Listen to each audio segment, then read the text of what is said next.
ഹരേ കൃഷ്ണ.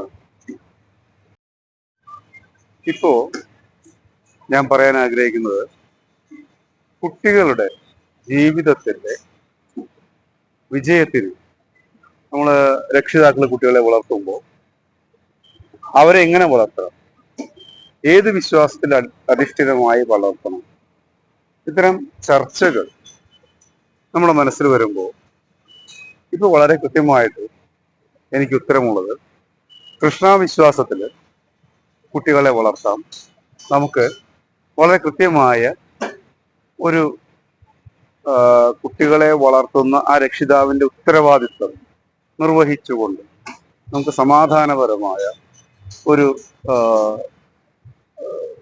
കാലഘട്ടം നമുക്ക് ആസ്വദിക്കാം എന്നുള്ളതാണ് എനിക്ക് മനസ്സിലായിട്ടുള്ളത്.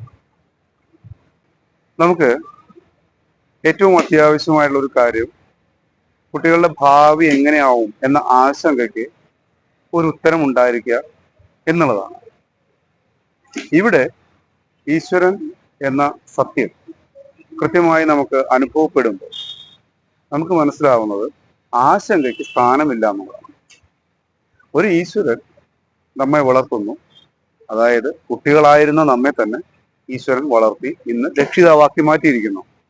അതുപോലെ ഈ വളരുന്ന കുട്ടികളും ഇതുപോലെ തന്നെ വളരും എന്ന സത്യം നമുക്ക് മനസ്സിലാവുമ്പോൾ, അതെങ്ങനെയായാലും വളരും എന്ന് മനസ്സിലാകുമ്പോൾ ആശങ്കയ്ക്ക് സ്ഥാനമില്ല എന്നുള്ളത് നമുക്ക് പൂർണ്ണമായും ഉൾക്കൊള്ളാനാവും.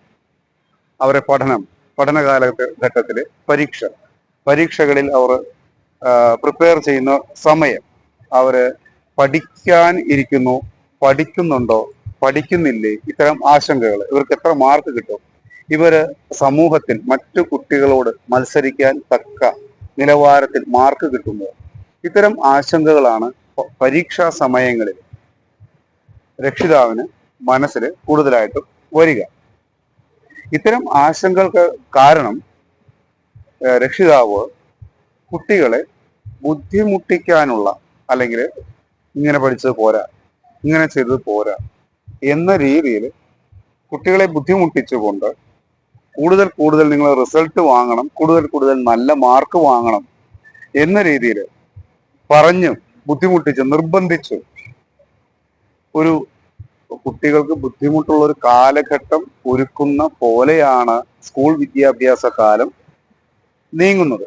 പലപ്പോഴും കുട്ടികൾക്കൊരു തീരെ വയ്യ, ഇന്ന് സ്കൂളിൽ പോകാൻ വയ്യ എന്ന് പറയുമ്പോഴും അവരെ നിർബന്ധിച്ച് സ്കൂളിൽ വിടാനുള്ള ആ ഒരു താല്പര്യവും, അതുപോലെ തന്നെ സ്കൂളിൽ പോയിട്ടില്ലെങ്കിൽ കുട്ടികൾക്ക് എന്തോ വലിയ നഷ്ടം ആണ് വരാൻ പോകുന്നത്, ഇത് വലിയ ദോഷമാകും എന്ന രീതിയിലുള്ള ചിന്തകളും ഒരുപാട് കുട്ടികളുടെ സമാധാനത്തിന് അല്ലെങ്കിൽ നല്ല അന്തരീക്ഷത്തിനെ ഇല്ലാതാക്കുന്നതിൽ ഒരു പ്രാധാന്യം വരുന്നു എന്നുള്ളതാണ് എനിക്ക് തോന്നിയിട്ടുള്ളത്. അത്രമാണ് എനിക്ക് പറയാനുള്ളത്. ഒന്ന് മലയാളം, പിന്നെ ഒന്ന് കണക്ക്. മലയാള ഭാഷ കൃത്യമായി മനസ്സിലായാൽ മാത്രമേ ഭഗവാനെ കൃത്യമായി മനസ്സിലാവുള്ളൂ എന്ന് എനിക്ക് ഉറപ്പുള്ള ഒരു കാര്യമായിട്ടാണ് തോന്നിയിട്ടുള്ളത്. അതെന്റെ ജീവിതത്തിലും കുട്ടികളുടെ കാര്യത്തിലായാലും അവർക്ക് മലയാളം എന്ന ഭാഷയെ എത്രമാത്രം പഠിക്കുന്നുവോ അത്രമാത്രം ഈശ്വരനെ മനസ്സിലാവുന്നു എന്നുള്ളതാണ് എനിക്ക് കൃത്യമായിട്ടും തോന്നിയിട്ടുള്ളത്. ഇത് വളരെ സത്യസന്ധമായിട്ടുള്ള ഒരു വിലയിരുത്തലാണ്. ഇത് എല്ലാവരും ഉൾക്കൊണ്ടാൽ മാത്രമേ അവർക്ക് ഈശ്വരൻ എന്ന സത്യത്തെ ഉൾക്കൊള്ളാൻ പൂർണ്ണമായിട്ടും സാധിക്കുകയുള്ളൂ. കൃത്യമായ വാക്കുകളുടെ പര്യായ പദങ്ങളും നാനാർത്ഥങ്ങളും ബഹുതരങ്ങളായ പ്രയോഗങ്ങളും ഉള്ള ഭാഷ, ഏറ്റവും സങ്കീർണമായ ഈ ഭാഷ കൃത്യമായി ഉൾക്കൊണ്ടാൽ മാത്രമേ അവർക്ക് ഭഗവാനെ, ഈശ്വരനെ ഉൾക്കൊള്ളാനുള്ള മാനസിക വലിപ്പം സാധ്യമാവുകയുള്ളൂ. അടുത്തതായി കണക്ക്. നമ്മുടെ തന്നെ ചിരപുരാതനമായ മനക്കണക്ക് എന്ന ആശയം തന്നെയാണ് മാത്തമാറ്റിക്സ് എന്ന വാക്കിലേക്ക് വന്നിട്ടുള്ളത്. നമ്മുടെ അടിസ്ഥാന ഭാഷയിലുള്ള കണക്കുകൾ തന്നെയാണ് പിന്നീട് മറ്റ് രൂപങ്ങളിലെ കണക്കുകളായിട്ട് വികസിച്ചിട്ടുള്ളത് എന്ന് തന്നെ ഞാൻ വിശ്വസിക്കുന്നത്. കണക്ക് കൃത്യമായി അറിയുന്ന ഒരാൾക്ക് ഭഗവാനെ മനസ്സിലാവും എന്ന് പറയാൻ കാരണം, കണക്ക് കൂട്ടലുകൾ എന്ന ജീവിതത്തിന്റെ പ്രധാനപ്പെട്ട പല ഘട്ടങ്ങളിലും ഈശ്വരനെ മനസ്സിലാവാൻ ഈ കണക്ക് കൂട്ടലുകൾ ആവശ്യമാണ്. അത് തന്നെയാണ് നമുക്ക് പല കാര്യങ്ങളിലും ഇത് ഈശ്വര സാന്നിധ്യം കൊണ്ട് സംഭവിച്ചതല്ലേ ഈ പല സംഭവങ്ങളും എന്ന തോന്നലിലേക്ക് നമ്മൾ എത്തിക്കുന്നത്. ആ കണക്ക് കൂട്ടലുകൾ ശരിയാവണമെങ്കിൽ ശരിയായി സ്കൂൾ തലത്തിലുള്ള കണക്കുകൾ, അതിന് മുകളിലേക്കുള്ള വലിയ ബുദ്ധിമുട്ടുള്ള കാര്യങ്ങളിലേക്ക് എത്തണം എന്ന് ഞാൻ വിശ്വസിക്കുന്നില്ല. കാരണം അടിസ്ഥാനപരമായ ചില വികസനം മനസ്സിന് സാധ്യമാകുന്ന കാര്യങ്ങൾ മാത്രമേ നമുക്ക് ആവശ്യമുള്ളൂ. ആ ഘട്ടം കഴിഞ്ഞാൽ പിന്നെ ഭഗവാനെയാണ് നമ്മൾ മനസ്സിലേക്ക് എത്തിക്കേണ്ടത്. ഭഗവാൻ നമുക്ക് തരുന്ന ചിന്തകൾ, നമുക്ക് തരുന്ന നിർദ്ദേശങ്ങൾ, നമുക്ക് തരുന്ന ജീവിത പാഠങ്ങൾ, അത് പഠിക്കാനുള്ള അറിവുകൾ, അതിനുള്ള അടിസ്ഥാന വിദ്യാഭ്യാസം നേടിയാൽ പിന്നെ കുട്ടികൾ മനസ്സിലാക്കേണ്ടത് ഭഗവാനെ കുറിച്ചാണ്, കൃഷ്ണനെ കുറിച്ചാണ്. അതാണ് യഥാർത്ഥത്തിലുള്ള അറിവ് എന്നാണ് എനിക്ക് മനസ്സിലായിട്ടുള്ളത്. അങ്ങനെ വരുമ്പോൾ കുട്ടികളെ നമുക്ക് വളരെ സ്വതന്ത്രരായിട്ട് വളരാൻ അനുവദിക്കാൻ സാധിക്കും. ഇത്തരം അടിസ്ഥാനപരമായ അറിവുകളുള്ള കുട്ടികൾ അവരുടെ ജീവിതം വളരെ വ്യക്തമായിട്ട് ആസ്വദിക്കാൻ പഠിക്കും.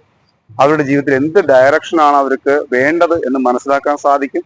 അവരും വലുതായാൽ ഈശ്വരനെ കുറിച്ച് തന്നെ പറയാനാണ് അവർ വലുതാവേണ്ടത്. കാരണം ഇന്ന് ഈശ്വരനെ കുറിച്ച് കൃത്യമായി പറയുന്ന ആളുകൾ ഇല്ല. അതുകൊണ്ട് തന്നെ ഈ സമൂഹത്തിൽ അത്തരം ആളുകളുടെ ഒരുപാട് ആവശ്യമുണ്ട്. അത്തരം ആളുകളായി കുട്ടികൾ വളരണം.